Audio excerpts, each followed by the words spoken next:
Cinemavino. Got the 12 string. Oh, hey, guys. I know. We got a full acoustic sound there. It's nice and lush. Very strummy. Yeah. That's what I was going for. Something nice and strummy. Twice as many strings as we normally get. Yeah. We're coming at you with double the strings, double the fun. 2 for the price of 1. We got Sean Jordan. Hi. Travis Bud. It's your boy. T-Bud. It's your boy. My name's Todd Wofford. And we're starting off our presidential series. We're getting this out of the way before the election gets really hot. That way we can, talk about presidential movies and not get into the full political season where everybody's sick. Yeah, of by hearing November, about it. we're just going to talk horror movies. Yeah, we'll be on Halloween. We'll be a step ahead of everybody. Yeah. And then we'll talk about the fun movies What then. the people really want. So when you're really sick of politics, just check out our Halloween series. But for right now, we're going to look at a whole wide range of political movies. Unless you're behind on the podcast and then you're listening in November. Yeah. Rough choice. In which case, I'm sorry. Rough choice. I apologize. Welcome deal. So we are starting out with the JFK. This movie will be unique amongst all of the entries that we're doing in the sense that it doesn't deal directly with the president. It's actually focuses itself and completely on the aftermath of his murder. So probably the greatest murder mystery in American history. I feel like it's not. I feel like this one's pretty soft. Yes and no. We'll talk about this. Okay. We'll debate this because this movie caused me to go on a deep dive as a kid. So we'll get into that here in a minute. What are we drinking? We're drinking Pine Ridge Chenin Blanc Viognier. So the reason for this is that John F. Kennedy and it's a grassy knoll joke. that would be. Is it not? Pine Ridge. I like your style. I really do. This is a very grassy Chenin Blanc. I bought this because JFK and Jackie Kennedy's favorite wine to have when hosting at the White House is bubbly. So their favorites were Veuve Clicquot and Dom Perignon, which is obviously, I'm a girl on budget, so I can't afford that. So I went with something a little more affordable. This podcast doesn't get enough ads for us to buy that. No, we need to be sponsored by somebody fancy before we can do that. So Light. Yeah.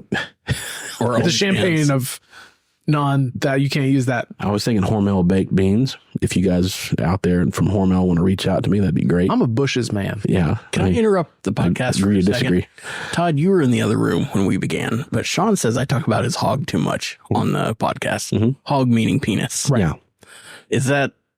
does it come out of my mouth too often? Well, we have to have a furious debate about how much is too much. I mean, you do talk about it, but is it too much? I don't think so. I don't think specific? I said that you talk about it too much. No. I just said you bring it up a lot. That's is there such a thing as too much French soap pie? I would say no.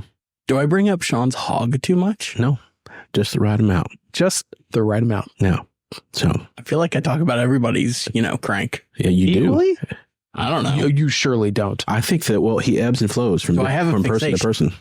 It's what I need. I mean, I think I have a fixation, but I need to know if other people also think I do, because then I need to hide it. No, you do, but you don't need to hide it.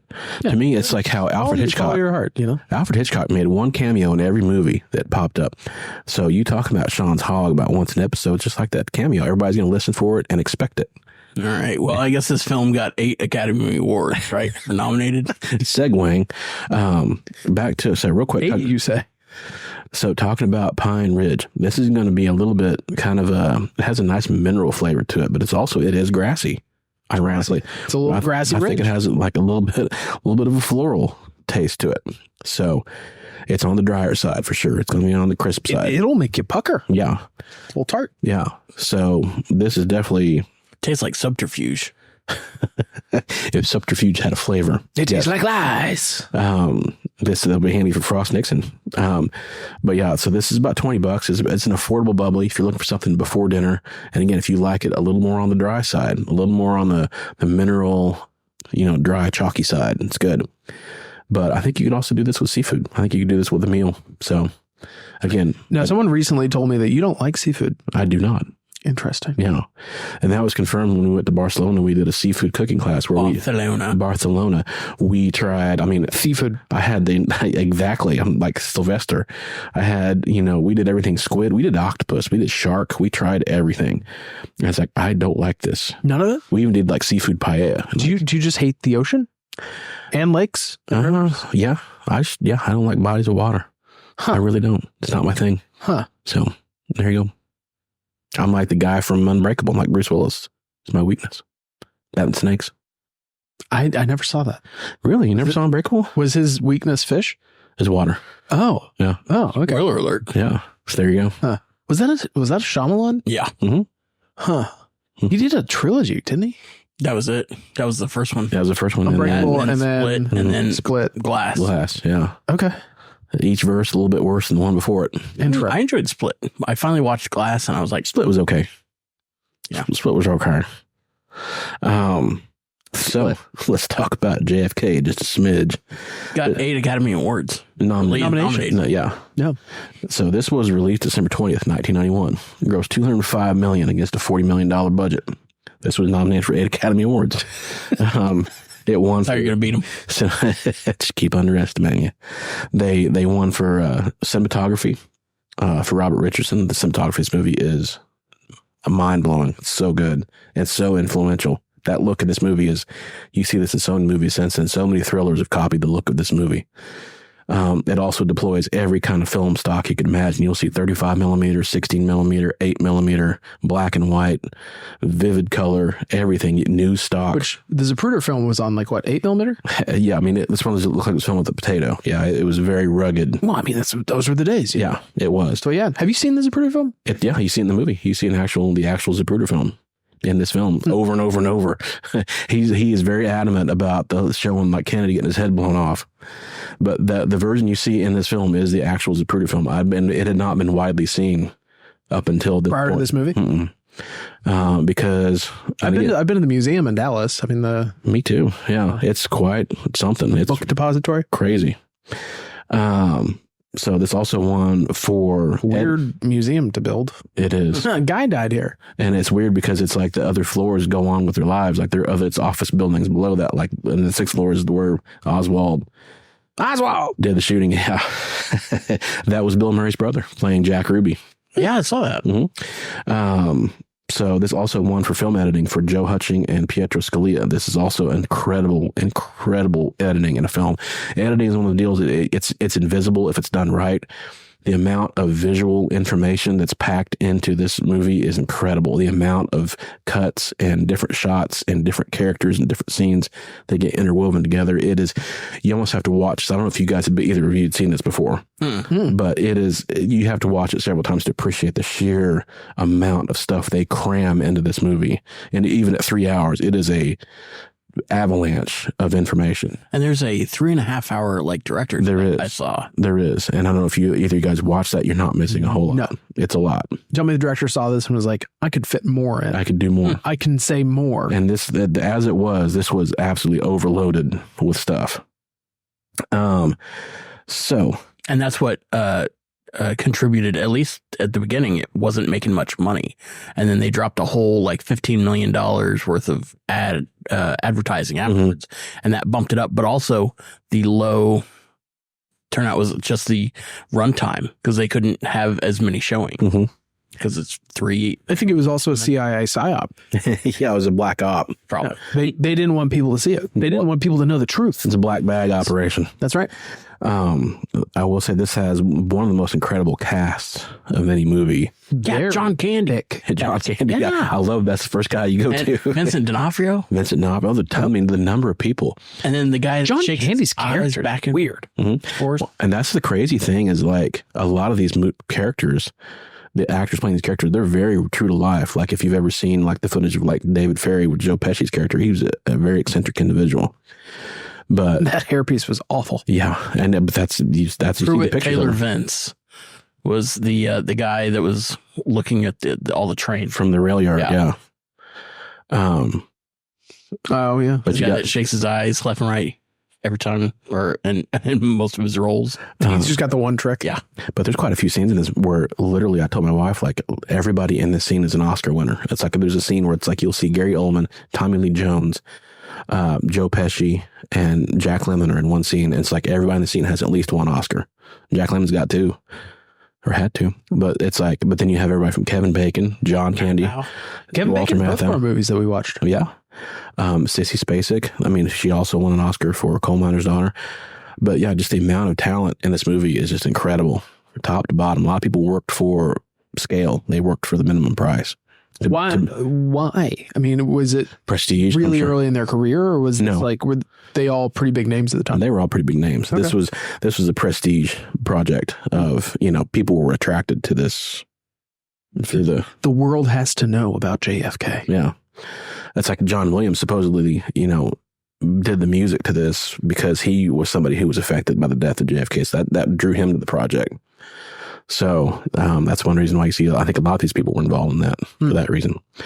So yeah, I'm interested to see, real quick, running on the story, I'm interested to see what you guys thought of it, having never seen it before, because this is one of my favorite movies. I love this movie as a kid. This inspired me to do a deep dive. So I watched this and I wanted to know more because I obviously was skeptical. I remember my parents saying that some of this movie was fictionalized, a decent chunk of it, but it also blends in real life testimony, real life footage, real life information from the Warren Commission. So it blends in seamlessly. So my middle school, for some reason, had there are 26 volumes of the Warren Commission report. They're like an Encyclopedia Britannica. It's lengthy, yeah. Thick books, 26. I believe the 27th is a summary. That's what the middle school had. So I actually checked that out and read it to compare it to the movie. You were a weird kid, weren't you? Oh, I was a nerd. Yeah. I was a big nerd. I want to read the Warren Why are you report. saying like it's past tense? Oh, I'm still weird. Because now he's a weird adult. Yeah. Oh, yeah. That was a seamless transition. But yeah, I was fascinated to see how much of it synced up. So, and I did a kind of a refresher to see how much I remembered of it. So, did the rest of the Warren report get securitized? I'm blanking on the word. I think in 2017. Yeah, there was like or 2017 or 2018. There was something that came in the movie. They said it was going to be 2038. Yeah. And then I saw online and they said 2029 was when it would get released. And then, but then I guess they released some stuff in 2017. Yeah. Some other stuff got released. So there was a big release the year after this came out. There was a huge release of information in 92 or 3. Yeah. Because of this movie. They didn't release everything. They did another big release, like you say, 2018, 19, somewhere in there, because I think the reasoning was they'd pushed it way back thinking that, well, that way everybody involved in it is dead. Yeah. Everybody involved in it's dead anyway. So, pretty much. Yeah. They kind of overshot how long people lived back then. Yes. And it was as we see everybody smoking a pack of cigarettes every scene of this constantly. Movie. Yeah. But I mean, that, like you say, that was the era. You watched the Tonight Show with Johnny Carson, some of his classic interviews. I mean, they're everybody on that show is just smoking like chimneys. So, like Joe Pesci just like lighting a cigarette, taking one puff, and then putting it out and lighting another cigarette. Man, he was excellent in this movie. That was an excellent performance from Joe Pesci, and so jittery. And Tommy Lee Jones was also just. I mean, he almost had like a Bond villain suaveness to him. Mm-hmm. He reminded me of a Batman villain. Yeah. Yeah. I mean, Two-Face. Which, he was Two-Face. That's probably why he reminded me of the Batman villain. But I would say everything that I've read, in my opinion, like what actually happened, because to me, having read that book, the Warren Commission summary, it was very faulty. I mean, obviously this movie goes off the rails in its, in its exploration of it, like Jim Garrison, it goes completely off the deep end. But to me, Oliver Stone approaches it with the mindset of a defense attorney, where he doesn't have to convince you of anything. He just has to put doubt in your mind. He has to make a case. Yeah. So as long as you doubt, which he did successfully, that's why they released all that information, is because he put enough reasonable doubt in people's minds that was not the case. Mm-hmm. And the Warren Commission is very faulty. So in my opinion, we'll never know what actually happened. Well, and I also think it would make a less compelling movie if it was conclusively just like, yeah, nothing happened. JFK just got shot by a lone gunman. Yeah. Like, that wouldn't be a good movie. I know a lot of people would critique this when it came out. And then one guy in particular, this is just me reading Wikipedia, was like, yeah, 80% of this is pretty much made up or false.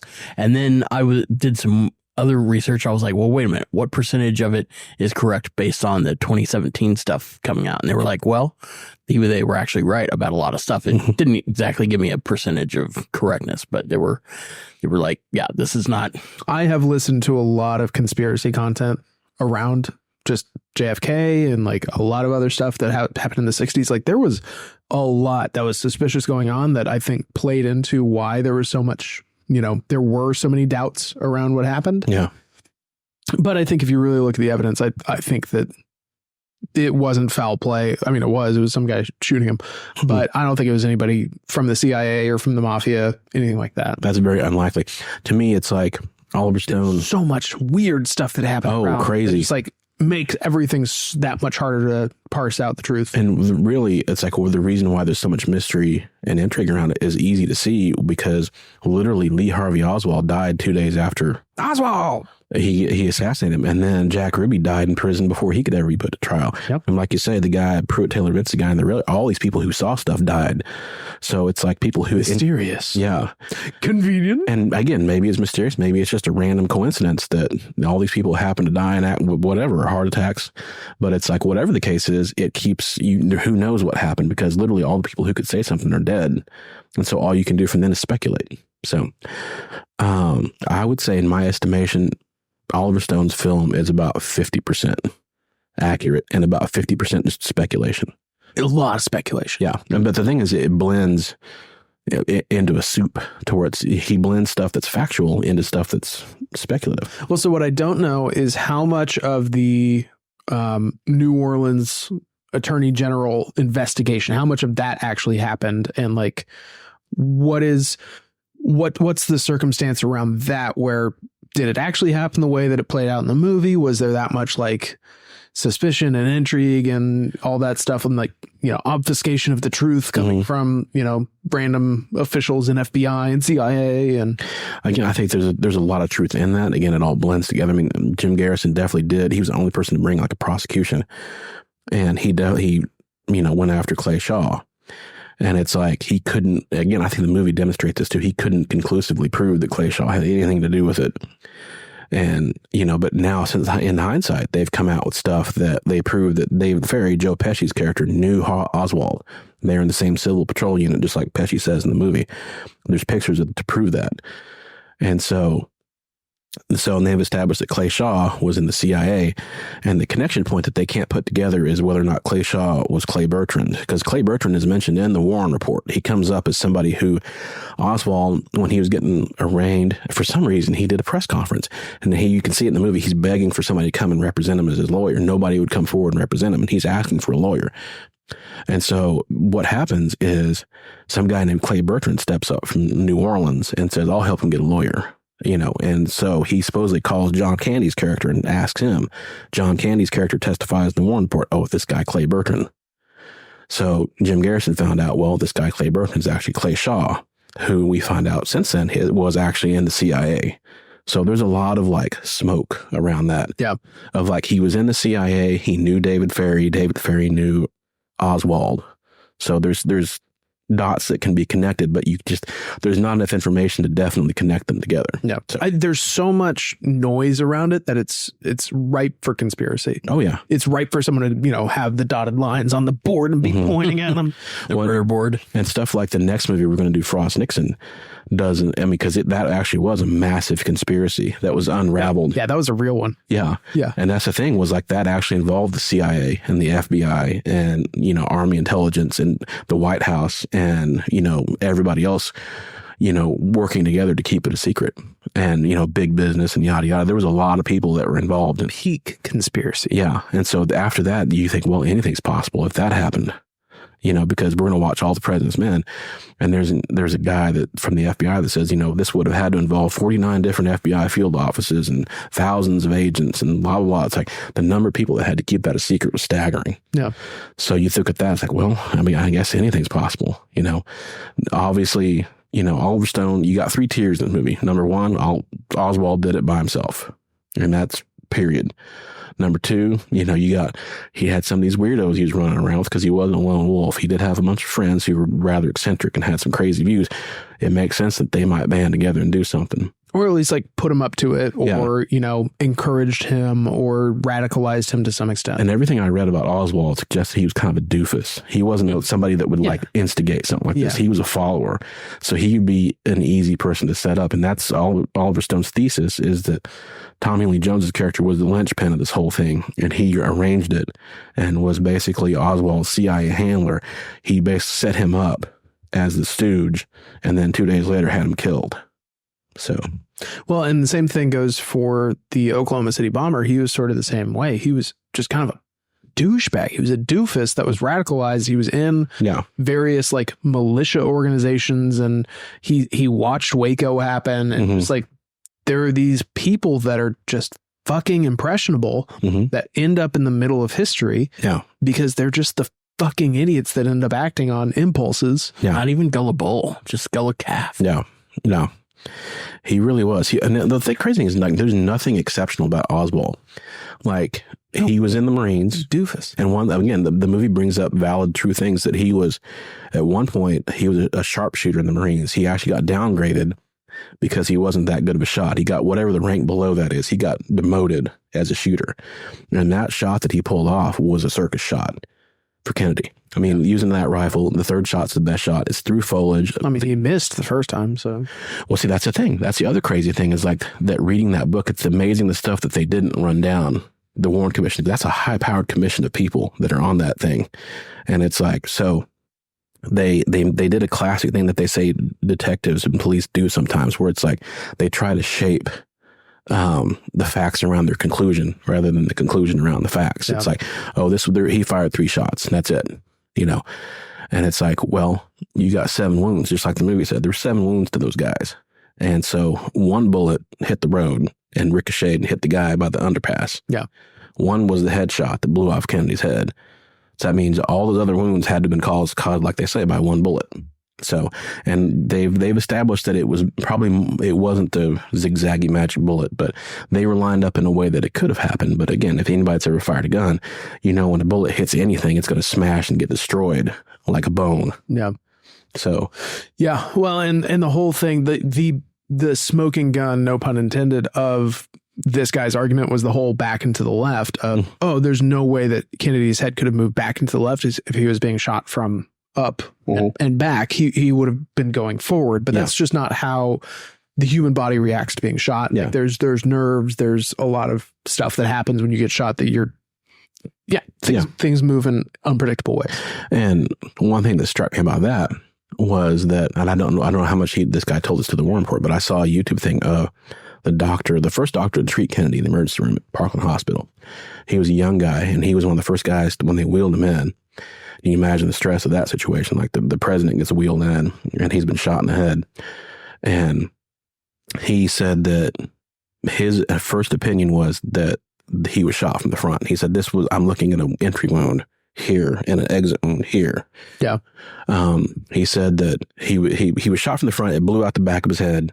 And basically, I mean, this is graphic, but it evacuated his brain out the back of his head. But he also wasn't given time to do a autopsy. No. They took his body away. Exactly. Immediately. That was another thing that muddied the situation, was that there was no, and then the autopsy that was done later was fairly muddied and rushed. And so. Convenient. Slapdash. Yes. Convenient. So anyway. So what did you think of the movie? Yeah. I give it a 10 out of 10. I had never seen this before. But I liked, this movie is smarter than I am, because I kept trying to, I am not a great student of history, so I don't know much about this other than this film was very popular and I had never seen it. That's about all I knew. Mm-hmm. Do you know it was nominated for 8 different Academy Awards? After I read Todd's blurb, yes. Mm-hmm. I was familiar with the phrase back and to the left, back and to the left. From Seinfeld. And also the mystery, wrapped in an enigma, wrapped in a, riddle. Mm-hmm. It's a riddle wrapped in a mystery, wrapped in an enigma. Mm-hmm. Pertinent little shell of information.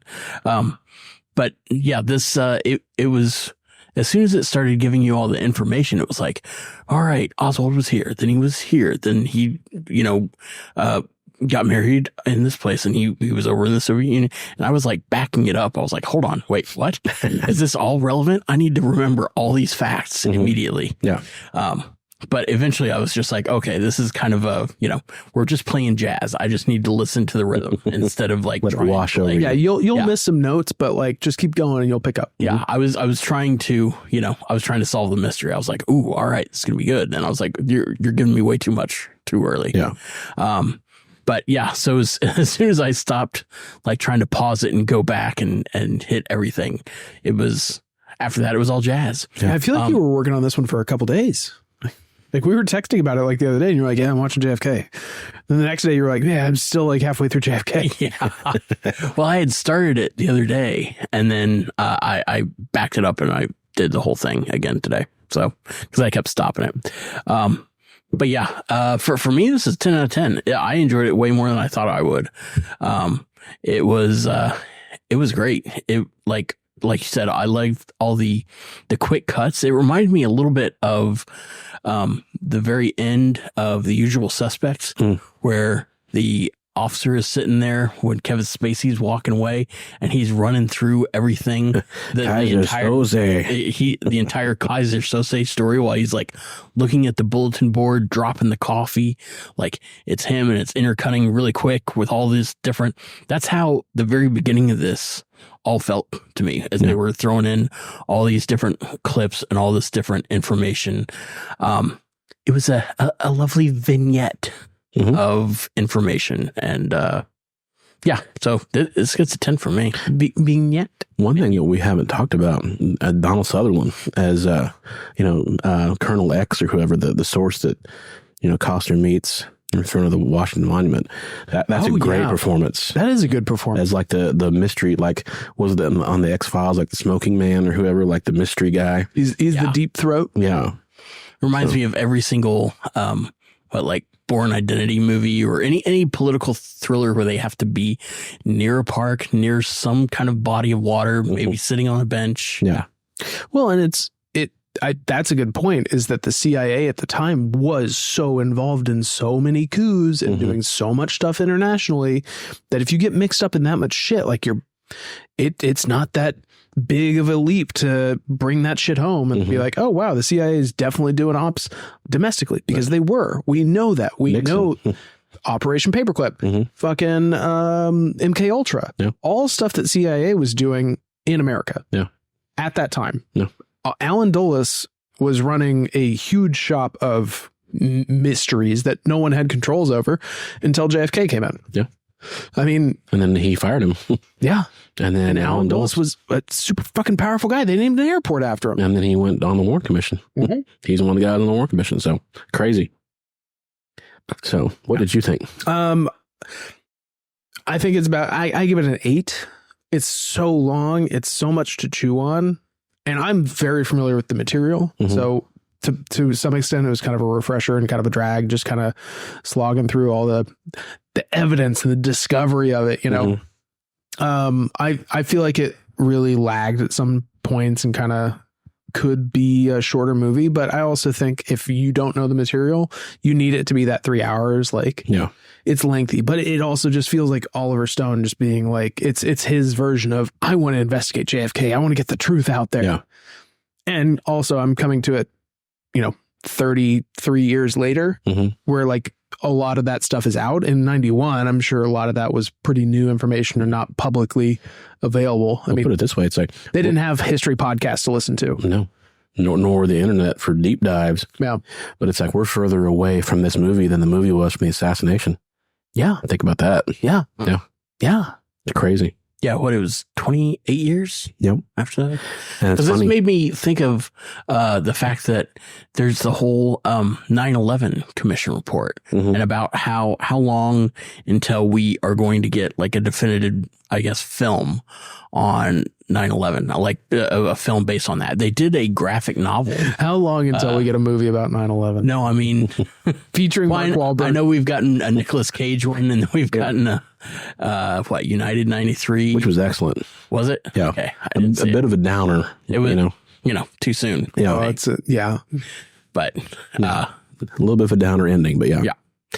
But I was doing the math to see if by like 2029 or 2028 or something, we would get, that would be how far a JFK style film about 9/11 would be. Yeah. Is if it came out in 2029, I think. Yeah. Yeah.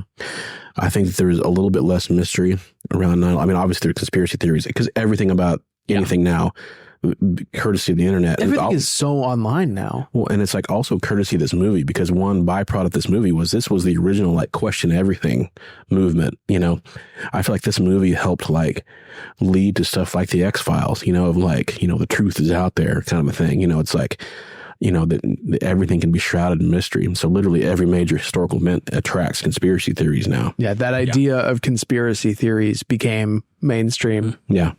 I forgot to say, Kevin Costner's character, Jim Garrison, he wrote the book that this is based off of. And there's actually 2 books. Yeah. So I like that. I like that they weren't just adapting one person's book, but they took at least 2 different perspectives plus the actual, historical events of the day to put them all together. And Jim Garrison, the real life Jim Garrison, plays Earl Warren in this movie. That's the actual Jim one of Garrison. the judges, right? Yeah. Supreme Court Justice who goes and questions Jack Ruby.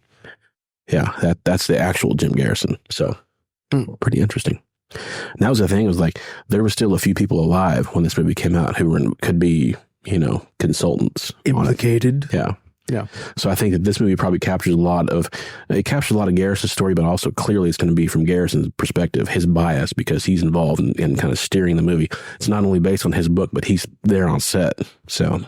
And Sissy Spacek, like everybody, yeah. They're just popping out of the woodwork. Is it Spacek? Sissy Spacek, yeah. Spacek? Okay. Yeah, Tom Lee Jones was nominated for an Oscar. I believe Joe Pesci was too. The cast is insane. Yeah. I like seeing John Candy. Yeah. That's and he strong resemblance to the actual guy. So. Ed Asner. Can we talk about Ed Asner? His accent though? Kevin Costner's accent? Yeah. It's so bad. Every Kevin Costner accent's bad. If anything, that's a trope. Bad. And basically, Stone wanted, because I think he originally offered that to Harrison Ford, the Jim Garrison role. He wanted a big star at the middle of it that could probably do the box office and help bring people in, but also just kind of a center of gravity that could hold the movie. And then color it, paint around the margins with your Joe Pesci's, your Tom Lee Jones, your Kevin Bacon, Gary Oldman, have them be the colorful actors and have him be the center of attention, basically the star. So, his job wasn't necessarily to be a powerhouse actor. It was just to be a movie star. So. God, he was bad. His acting was good. His accent was bad. Yeah. He was definitely very impassioned. As soon as I saw him on screen and he started talking, I did a double take of just ugh. Yeah. What is that? Oh, and we're going to do 13 Days later, which is also a Costner movie. His Boston accent is absolutely awful. Jesus. So it doesn't bother. It doesn't. Better or worse than his English accent? Worse. Yeah. And Matt Damon said something to the effect of that, of nobody could do a Boston accent for years in film until now people are starting to get better and better at it. So, From Boston. Yeah. So I'm a 10. Obviously this is lone 8. Right. And that's fine. I mean, I'm gonna fuck yourself. And I'm definitely curious, if you ever go back and watch it again, if you ever do, I'm curious to see what you think of it then. Yeah. Especially I would like to know that for a lot of movies where it's the so-called classics where, you guys haven't seen them, and however you rate them, I'm curious to see what you like, because a lot of them, people have seen them many times and they get that rating fluctuates or goes up and down with time. I'm curious to see what you guys. I won't need to see this for another 10 years. Yeah, this is and that's fair. One. It's a lot. I think Lawrence of Arabia was the one that I watched and I was instantly just like, yeah, no, that's great. That's a great movie. Tremendous. Yeah. Oh, yeah. And that's unusual. I mean, I think something like The Godfather would probably take you away like that, too. This is incredible. Yeah. Like Tremors. Yeah, exactly. Yeah, it's one of the classics. Or Scanners, either way. Hell yeah. Ooh. If you are interested, there's a lot of podcast material I can send you about the JFK assassination. Oh, I was really hoping you were going to say Tremors. I kind of was. No, I'm good. Thank you. But yeah. So this was a good podcast. I like this. I like talking about this. I've been wanting to do this one for a while. So it's a good way to kick things off. We waiting for an election year? Yeah, always. But our movies are going to run the gamut. They're not all heavy, dense movies like this. I mean, we're going to do action. We got drama. We got rom-com. So we got everything. It's going to be good stuff. Air Force One is the rom-com, right? It is. It's a love story. Again, Also, Gary Oldman. Yeah. So I saw Gary Oldman do talking about Harrison Ford on that movie. And I want to say it was he saw Harrison Ford one of the first days of shooting, and Harrison Ford, there was a sign that said no smoking or eating on the set, please. And Harrison Ford was standing underneath that sign, smoking a cigar and eating a sandwich. So it's it's good stuff. Classic Red Hulk. Classic Thunderbolt. But yeah, great movies. Only Drunker. We got Sean. I said Drunker. Oh, classic movies. Only Drunker. We got Sean Jordan. Hey, Travis Bud. T Bud. Question Everything. My name's Todd Wofford. And we will see you guys. To the left. Yeah, up and to the left. But yeah, we will see you guys next time.